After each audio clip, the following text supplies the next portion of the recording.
That there is a picture of Susan Adhiambo, who, as you can see there, would be 7 years old now. She's been missing since 2014. Her father is in studio with us. We're going to introduce you to him and the other panelists in just a few moments. On Monday Special tonight, we're talking about child safety and how we can make sure our children are safe, whether it's at home or in school.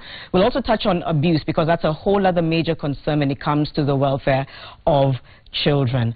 Let's take a look at very quick facts of the statistics as they stand in Kenya. Let's see if we can bring those up.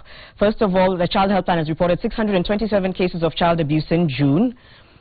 Let's take the next fact. In the last 6 months, there have been 5 cases of kidnapping that were reported in the media, 1 that resulted in death. And in 2015, the helpline reported 348 cases of missing and lost children in just 1 year. Baffling and troubling statistics there. Let's now introduce you to our panelists. We start with Mercy Chege, who is right across from me, Child Protection Officer at Plan International. And then next to Mercy, we have George Okoth. George is the father of a missing child, Susan Adhiambo, who we've just shown you a photo of, who went missing in January of 2014.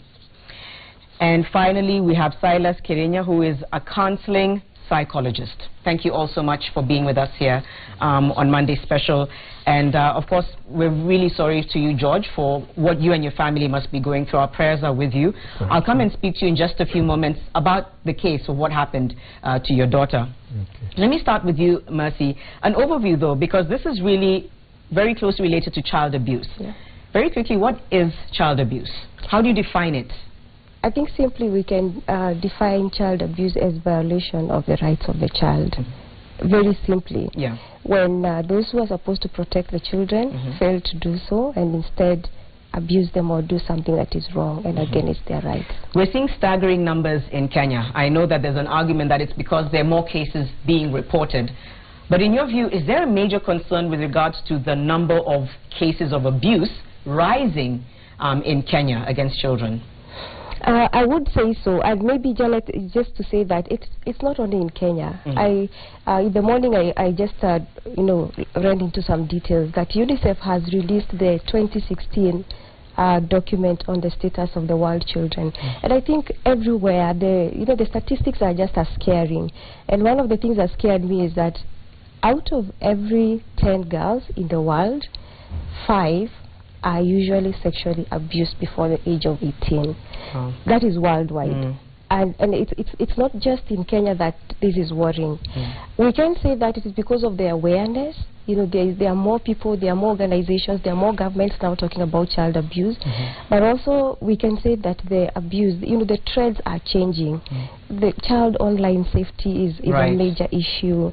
There are other issues like, before we never used to hear of incest and sexual abuse in homes. Now that is the order of the day. Violence against children in schools, that is a major concern.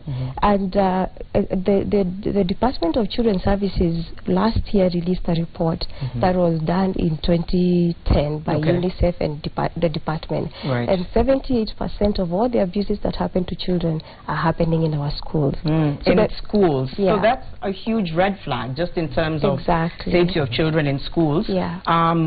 And now, before I speak to George and Silas, because later on you'll tell us the signs to look out for if a child is being abused, let's go to safety and the children who've gone missing. Yeah. Like we've just seen, there have been 6 cases reported in the media. Yeah. There must be dozens more. Tell us about the trends that you're seeing, especially in Kenya, regarding missing children's cases. There are a lot of children, of course, who are being recruited into some sects, religions that we don't seem to understand, and children just go missing. And you realize it's between the age of 7 and the age of 18, just at their prime, when they can talk, when they can tell the right or wrong, and they just disappear, sometimes without any trace, and sometimes they come back to say, well, we were misled and this is where we were. So that is one. But also children being kidnapped for ransom. That is crime, like the recent case that was in the media. And even after the parents paid the ransom, the child still ended up dead. And then just being driven into exploitation, sexual exploitation, drug trafficking. Being misled. Yeah. Silas, maybe you can come in even as a counseling psychologist before we even go into the signs to look out for. Just again talking about safety, missing children. In your experience, what is it that you've noticed in society that may be sort of creating this shift towards what looks like more kidnappings, a lot more abuse meted out towards children? What do you think that is attributed to? Basically, I think she just gave us a definition, which was quite powerful. And I just wanted to give a little bit of a definition that we give in psychology as far as child abuse is concerned. And we are talking of any harmful act or behavior or word that you say directing to the child which is actually able to harm that child. Okay? So in the society, at times we look at the child as if that child is not a human being. And we are looking at the child, and she has said, there are those who look at the child like you are going to sacrifice this child. So that is a sacrificial victim, not a human being. Okay? So then in the society, when we look at a child in that manner, then what will happen?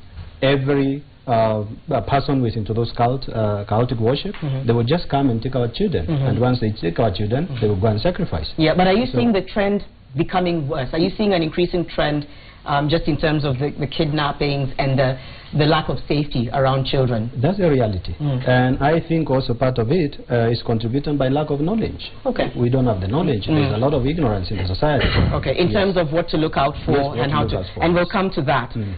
We'll come to that because that's very important. George, once again, it must be really difficult for you to be sitting here wondering where your daughter is. You wanted to come and share your story. I'd like you to take us back to that day in January of 2014. Tell us what happened with Susan and when she went missing. What I can remember on January 2014, it was on 9th and it was on Thursday at around 5 p.m. in the evening. Susan, nicknamed Susie, went out to play with her age mates. After some few minutes, like 20 minutes, her mother followed her to go and find out where she was playing, which kind of people she was playing with, kind of children she was playing with. Within that 20 minutes, her mother came back in the house and told me that Susie was nowhere to be seen. I told her to go and find out from other children where they were playing and ask those children if they have seen Susie. She went back and took like 1 hour. It was around 7 p.m. When she came back, she told me that she has not seen the child. From there, I accompanied her to go and find out where the child was playing and if there's anybody who saw the child where she was playing. We walked the whole night until around 2 p.m. We didn't get any information from anybody, from any person. From that time, we proceeded to Kariobangi police station to report the matter. After reporting the matter, police told us to come back in the house because even we were risking our life because it was odd hours. Oh, it was 2 a.m. now, going the next day. 2 a.m. going to the next day. After coming back, we just slept. But we were not sleeping as usual. We were sitting down, praying, and hoping that maybe in the morning we might get a report from anybody who have seen the child. When reaching morning, we start walking again to find out if we can get any information about the disappearance of the child. We walked the whole day, we walked the following day, 1 week, 1 month, 1 year, 2 years, now is the 3rd year. We have not had any information concerning the disappearance of the child, Susie. And again, it's just heartbreak, and our hearts go out to you because it must be really difficult wondering where she is, if she's safe and sound. So there was no information about whether there's a grown-up who came to where the children were playing. none of the children saw anything? None of the children saw anything, because when we were asking her fellows whom they were playing with, they were just telling us that Susie was playing alone. Oh. Yes. Okay. You know, when they were playing, even if a child, one of the child goes outside or goes somewhere, others cannot pay attention to see that one of their fellow has gone somewhere. So the child just went missing like that. Right. And at that time she was 5 years old, or 5.5? She was 5.5 years old. 5.5. And now she's outside with more than 2.5 years old, which means right now she's 8 years old if she's alive somewhere. Okay. Yes. Mercy, what he talks. What it sounds like is that he followed the right routine. You go to the police station, etc. I think a lot of people are asking, what can I do if I suspect that someone's child is missing, or if I suspect that my child is missing? Could you give us a play-by-play of what someone should do and what is exactly supposed to happen? I know he's talked about his experience, and like I said, it sounds like he followed the right route, but just give us, from your understanding, dealing with children and working in a children's organization, what exactly should someone do the moment they feel like their child is missing? Yeah, I think what George and his family did was very right.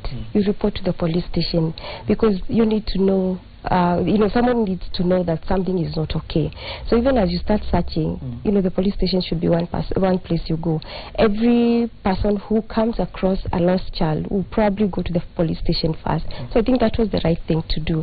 And again, there's a national helpline for children. You can also call that helpline. I know sometimes it's usually very busy, but you can call the helpline so that the information is circulated. And also there are other places that you can go. For example, it's even the chiefs. The chiefs are very powerful. So you can walk into the chief's office, then spread the word around the neighborhood, and just find out whether there's somebody who has seen the children, circulate the picture, and try as much as possible to make sure that as many people as possible actually know. You can go to a radio station and make an announcement who has seen this child. You can go to an organization like Plan, which is working with children, and just place a request that, can you circulate this information among your networks, and this is the picture of the child. So there's a lot of help that is available, but I think the people who are supposed to be frontline looking for that child are the police. Yes, I was just going to ask, and are the systems working? I know they're not here to answer that question or defend themselves, because we wanted to give a perspective, especially based on George's story. But you working with Plan, do you feel like there's enough support, whether it's with the police, the courts, the justice system, that helps expedite these processes and ensure that the children are found, that the cases don't grow cold, which I'm sure happens a lot? What's your honest take on that? We are yet to get where we are supposed to be. In terms of supporting children who have been abused and their families, I think we have a long, long way to go. I would say we are not where we were 10 years ago, but we are not yet there. Because you find, like, even when you go to courts, even it's like a case of sexual abuse will take 5 years in court. Surely that is too much. If you look at the investigations at the police station, sometimes they don't have the capacity to do the investigations as fast as possible. If you look at the national helpline that is owned by the Department of Children Services, you realize that it is most of the time congested with people trying to call, children trying to call, and therefore you rarely get through. And when you get through, you realize that you have to queue. And when you get on the queue, you can get the help, but then they have to refer you to a police station that is equally overwhelmed. And a Department of Children Services that has such few officers doing such a good job, but you realize that they don't have enough resources to help us. They're overwhelmed. They are totally overwhelmed. Right. And before we come to you, Silas, to give us sort of like the breakdown of the signs of A, a perpetrator, or B, a child who's been abused, there's also the power of social media. That's true. And I don't know if we can bring up these images now of these two children who were reported missing, Adrian and Iman. They were eventually found. Their images were widely circulated online on social media. They went missing under unclear circumstances and were finally found safe and sound. So I think that's probably the way in terms of the future. Social media, like you're saying, circulating widely.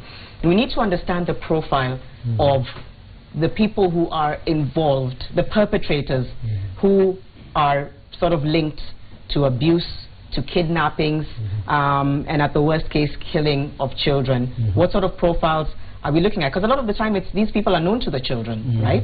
Well, what are the signs that a parent can look out for to start telling their children that's the kind of person you need to avoid? First thing, it's always good for parents to build some trust so that their children are able to open up and share whatever it is that they are experiencing. But also it's good to teach the children what are the signs of these perpetrators. For example, there is that stereotype that people have in the society that a perpetrator is somebody who is unkempt, is somebody who is sits along the the roads and waiting for children, somebody who is sitting at the gate of the school, somebody who is in drug addiction. But you'll be surprised that some of these perpetrators are people really known to the children, known to the family. It could be a clergyman, could be maybe a house help. It's somebody that is really known. Right. Okay. Therefore, the clear signs that you need to look up to is, for example, when you notice there is somebody who is really trying to come so close to the children, because what they use, there is something they call grooming. So they begin by grooming, by creating rapport with the children, so that children can begin to trust them. So, and then you need to tell children, if somebody is doing that, then you talk to me. And then, or there are those who give children the gift, so they come and give them the gifts. Okay. So when they give them gifts, they realize that this gift is like is the reward for keeping some secret or whatever, and then from there they win them and they can begin abusing them, maybe sexually, maybe they can now actually abduct them and all that. Right. So we need to look for those signs. Somebody who is really close to the children, and then something that will surprise you, like for example, pedophiles. Those who they get sexual pleasure from the children. These people even volunteer to children's home and schools to work there, so that they can remain close to the children. So it's somebody that you might not notice, but if you're very careful and your children are aware of such people, then they are able actually to report. At what age do you start talking to children, ideally, about knowing when not to talk to strangers and explaining to them about the dangers out there? What is the ideal age where they will begin to understand? Probably there is no ideal age as such. But then there is a language development of the child. Can the child understand what you're saying? And then maybe at the age of 7, is the child able to conceptualize even what you're talking about? Can the child understand, for example, that the society can be harmful? Then you begin to instill those kind of ideas in the life of the child, so that the child is aware that if I notice somebody who is doing this and that, for example, somebody is touching me inappropriately, touching my, let's say, private part and all that, then I should actually report as soon as possible. Yes. All right. So it's quite important to talk to children so that they are able to understand what is happening in the society. All right. Mercy, before I ask you a little bit about, especially in the school setup, what a child can do if they feel like they're being compromised, if they feel, and they don't want to lose that anonymity for fear that there'll be a repeat offense. Maybe I can come to you, George. And I know this is probably the last thing on your mind, but is there a chance that maybe there's someone or something that you may have thought about and wondered, could this person have been a danger to my daughter, for example? Is there that kind of scenario in your mind? Did you think about the fact that there's someone who may have wanted to hurt her? I have not thought about that one, because I know the way I was staying with my neighbors, even my friends. I didn't have any scratch with anybody. So with me, I'm just suspecting that the child went missing as usual. So I'm only appealing to anybody who has got any information about the child, wherever she is, if she can contact, or he can contact me, or he can contact, or she can contact the nearest police station, she can contact the Child Welfare Society. All the reports are on those centers. The nearest center where I reported the case was at Kariobangi Police Station. It is where I have the OB number. So with me up to this time, I'm just counting that my daughter went missing as usual. Yes. And you have other children? Yes, I have other children, but all are boys. That was the only daughter we had. Okay. Yes. Again, Mercy, I was asking him that question. It's about knowing what's your surroundings, etc. But what, especially in school, because you mentioned a lot of the cases are in school. Could you take us through how parents can advise their children to go about reporting whether or not they feel like they've been compromised without the fear of what's called repeat offenses against them? Yeah. I think basically it's the responsibility of of the school community to make it safe for the children. And I know that as planned, we are doing a lot working with the Teacher Service Commission and the Ministry of Education just to make sure that the school is safe. And that is, you start with the school management, that's the board of management. They have to understand the rights of the children and the connection between the child feeling safe and performing well in school. Then you come to the teachers and you make them realize that it is their responsibility and they are also caregivers while the children are in school, because they left home and they came to school. And then the children, they have to be their own keepers. They have to look out for each other. So because I always say, if there's a crime against a child, the first person in that scene of crime is the child, because they're the ones who are going through it. And therefore they need to know how to respond to a situation they think is unpleasant. And one of the things that they can do is become each other's keeper. So if a child cannot report, then the one who is next to them and realize that there's something that is not going on well, they need to tell either a trusted teacher or a parent, or there is a children officer in every corner of our villages. Unfortunately, we don't know that. There is a chief in the neighborhood. There is a trusted friend of of your mom or somebody. Sometimes you cannot go directly to your mom, unfortunately, because parents have put this distance between them and their children, and that needs to change. But you realize that it's like everybody has to come together and make the space safe for the child. Yes. As we wind up and as we get closing comments, right now, does Plan International have any programs around child safety, especially if it comes to missing children, etc.? And then finally, just your thoughts on how we can begin to be more aware as society when it comes to the dangers that our children are in. Yes, as planned, we have a lot of programs that surround the children to protect them from disappearing, to protect them from getting abused. And I think one of the biggest successes we have is putting a protective environment against the child, even in the community. You'd be surprised that we even work with the Boda riders, because we know that some of the crimes that are committed against the children are committed by the people who are very present in the lives of the children. Those are the people who take the children to school every day, especially where you have long distance to walk before you go to school. You have the Nyumba Kumi, a very important structure that probably we have not taken full advantage of. So we work with those structures to make sure that the community is safe for the child. And you realize that if we were to make everybody aware that they have a responsibility towards the child, then you realize that we have less and less cases. And in the event that you have that one unfortunate incident where a child disappears, then everybody knows that they must contribute to looking for that child.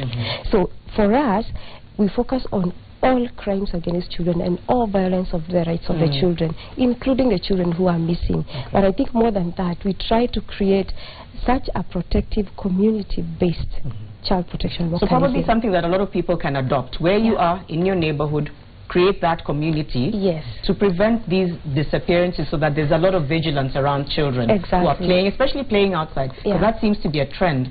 They're playing and suddenly one wanders off or goes missing. So I think that's a powerful lesson, is just creating that community of safety around them. Before we hear from George Silas, also signs to look out for if you feel like, if a parent feels like their child is in danger, or if people feel like a child is in danger, what signs do they bring out as children? Basically, there are physical signs and the emotional signs and maybe behavioral signs. Physical signs, maybe you may realize that the child has some cuts in the body, or some burns or some swollen part of the body. Or maybe when you're bathing the child, you realize that there is maybe some blood spots in the innerwears and all that. So when you see those signs, then you realize that the child has been abused physically. But also when it comes to behavioral, you may notice that children maybe are a kind of hiding themselves in some places, isolating themselves, or they are crying quite a lot, or they are shameful more than the usual. You may also realize that the child is maybe hating some people, or they fear some people, or fear some places. Like, for example, you may tell them to go to school and they don't want to go to school. Maybe it's good you explore that more to know why is it that the child doesn't want to go to school. Don't just conclude maybe this child is becoming aggressive and all that. is always going to explore what is happening. Maybe the child is being abused at school, or maybe the child is meeting somebody on the way who is trying to abuse the child. So he's always going to explore and to talk more to the children. All right. Yes. Thank you. And finally, George, even as you make your final appeal, what would you want to say to maybe other parents who may be going through the same thing? What would you like to say to them about how to, look out for their children? What are your thoughts to talking to other parents about what it is that you're dealing with? It is very difficult to forget with a lost child. If she could have been dead, it is a bit easy, you can forget. But to get lost, it is not easy. So what I can appeal to other parents is to look after the child after some few minutes. For example, here in town, it is better for a parent to go and see her child or his child where is playing, which kind of people is playing with, and to give a child like 20 to 30 minutes if it is a long time. But to leave a child with more than 1 hour without knowing which kind of people is playing with or which kind of children is playing with, that is the reason why a child can get missing without knowing how long she went missing. Maybe since she got disappeared was like 1 hour, and with you are thinking that it was just a 5 minutes or a 10 minutes. So it is better for our parents to keep on looking for his or her child after some few minutes to know which children is playing with or which kind of people is playing with around. Okay. Yes. George, again, we wish you the very best. Our prayers are with Susie. I don't know if we can bring up that image one last time, just to show some of the information. And as George has said, they reported to the Kariobangi police station. There's an OB number there. Susan Adhiambo, or Susie, she would now be 7.5, approaching 8 years. 8 years. And that's a look at a picture of Susie. Yes. Our prayers are with you, and thank you for coming and sharing your story. Thank you, Mercy and Silas, as well. We'll take a short break, sample some of the feedback on Monday's special. Stay with us.